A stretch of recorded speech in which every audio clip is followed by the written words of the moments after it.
मेरी प्यारी बहनों, आज का टॉपिक बहुत ज़्यादा एक्साइटमेंट वाला है और समझने वाला है। अगर आप इस टॉपिक को नहीं समझे ना तो बहुत कुछ खो रहे हो पहले से ही और पता नहीं कितना कुछ और खो बैठोगे।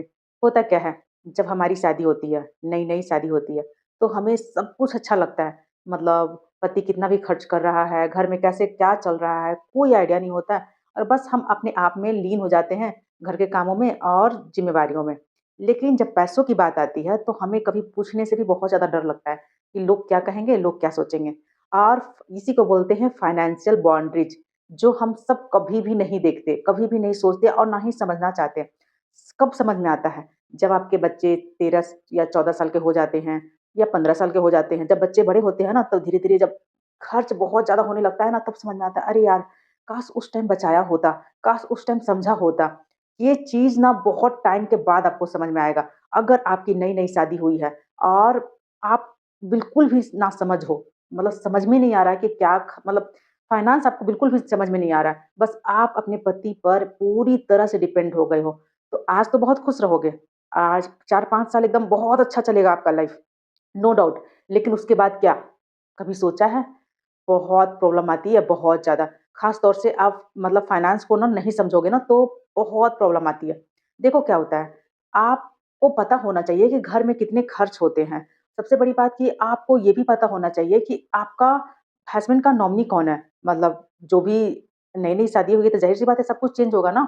आप धीरे-धीरे करके आपको उसको मजबूत बनाना होगा क्योंकि आप अगर आप मजबूत नहीं बनोगे, आपका कोई सेल्फ रिस्पेक्ट नहीं होगा, आपका कोई आत्मविश्वास नहीं होगा, आप कोई भी कुछ भी बोलकर चला जाएगा, आप कुछ समझ ही नहीं पाओगे ज़िंदगी को और सब कुछ धीरे-धीरे हाथ से निकल जाएगा। इसलिए आपको मजबूत होना बहुत ज़्यादा ज़रूरी है। सबसे बड़ी बात कि आपको अपने पैसों को किस पे खर्च करना है, किस तरीके से खर्च करना है, उसका एक बनाना पड़ेगा आपको बजट।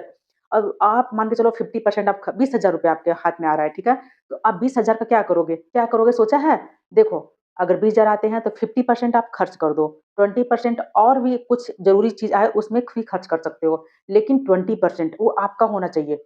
मतलब आपका सिर्फ़ और आपका, आपका पति का भी नहीं, घर में किसी सदस्य का नहीं, 20% आप खुद के नाम पे रखो, बहुत ज़्यादा ज़रूरी है। धीरे-धीरे करके वही पैसा धीरे-धीरे आपको आत्मविश्वास में बदलेगा।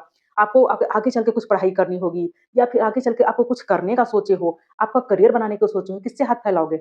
और जब सब कुछ हाथ से निकल जाता है ना, तो हर स्त्री का यही आदत है कि रोने लगती है कि मेरे पास कुछ है ही नहीं, अब मैं क्या करूँ?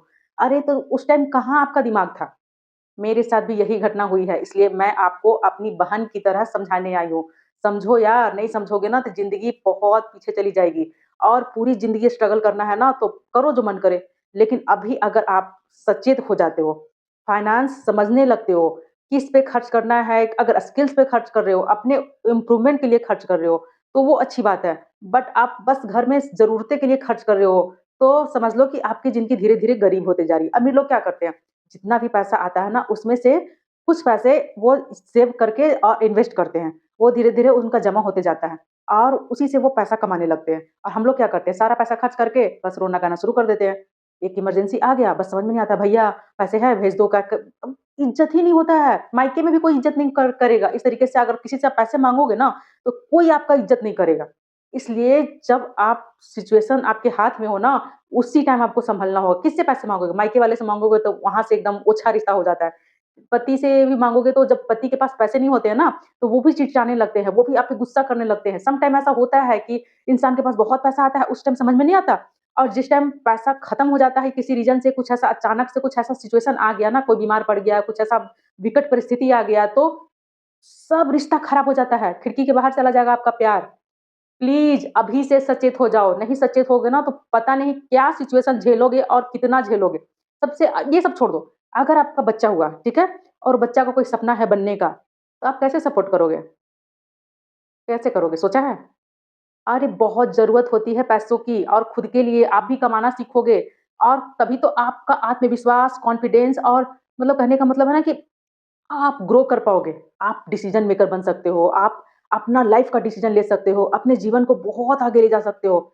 लेकिन अगर आँख बंद करके सब कुछ छोड़ दिया है, तो आप अपने आप को समझ लो कि आप मतलब होता है ना कि पूरी दुनिया आपको लात-जूता जो खाने लायक हो। बहुत सिचुएशन ऐसा आता है कि पति बहुत ज़्यादा खर्च करते हैं, जैसे गाड़ी ले लेना, पता नहीं हस्बैंड लोगों को क्या प्रॉब्लम होता है यार, गाड़ी इतना पसंद होता है, इतना ज़्यादा पसंद होता है कि मतलब बिना सोचे-समझे गाड़ी ले लेते हैं। ठीक है, एक गाड़ी ले लो, उसके बाद भी फिर गाड़ी ले लेते हैं।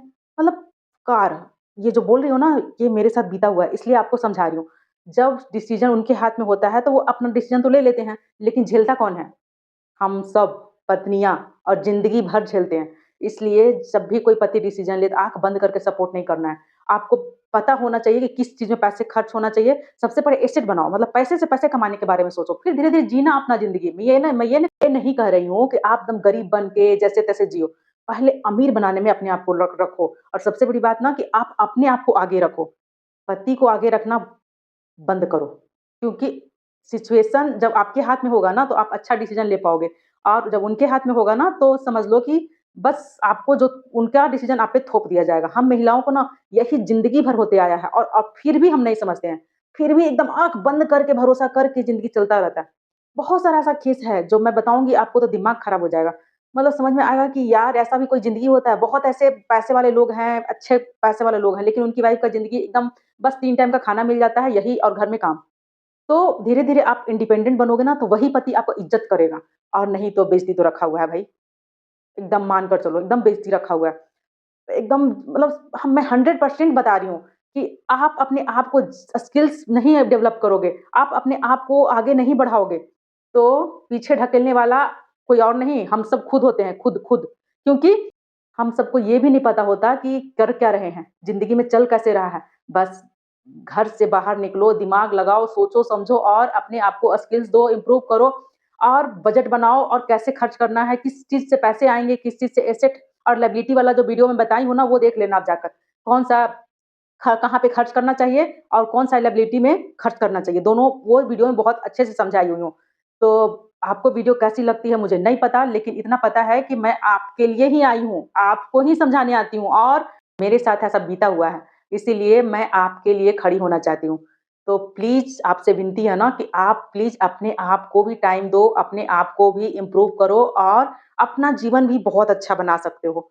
तो इसी के साथ मैं मिलती हूँ नेक्स्ट वीडियो में, तब तक के लिए बाय बाय।